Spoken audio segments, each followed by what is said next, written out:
Labadiena, gerbėmieji Top Sport A lygos žiūrovai, dar vienas futbolo savaitgalis. Sveikinamės iš Gargždų miesto stadiono. Gargždų Banga prieš Futbolo akademiją Šiaulius. Jis vadovavo ekipai. Arčiau vartų, perdavimas, smūgis ir atodūsis tribūnose. Perdavimas Micevičiui. Šis į baudos aikštelę. Toks smūgis. Ravykas, jo klaida. Perdavimas į priekį. Vienas kitas klaidinantis judesys, smūgis. Klimavičiaus. Vėliau toks smūgis. Rėdaitis, užmetamas kamuolys, Bertašius apsigina.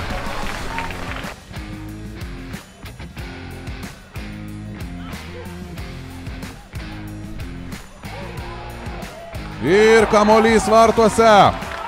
Proga džiaugtis turi Šiauliai, jie veržėsi į priekį 39-ąją šių rungtynių minutę. Atrodo, kurį laiką užspaudė varžovus šiauliečiai. F-Pro, Lietuvos futbolo federacijos taurės antrojo etapo burtai. Siekti to norimo rezultato. Šausko perimtas kamuolys, pastarasis jau geltoną kortelę turėjo. Dabar gauna antrąją ir Magdušausko rungtynės yra baigtos, tad mušti galiausiai nepavyko. Tesinė. Smūgis!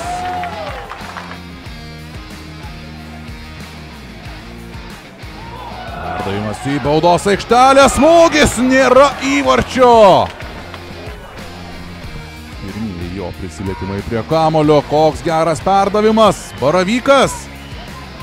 Vartininkas čia taip ir prisižaisti buvo galima.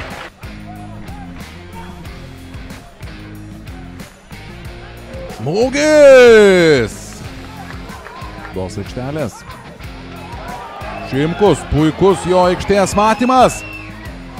Nepavyksta sušaudyti Bertašiaus. Galėtum grįžti į ritmą. Viskas baigėsi rungtynės minimaliu skirtumu. Šiaulių futbolo akademija švenčia pergalę.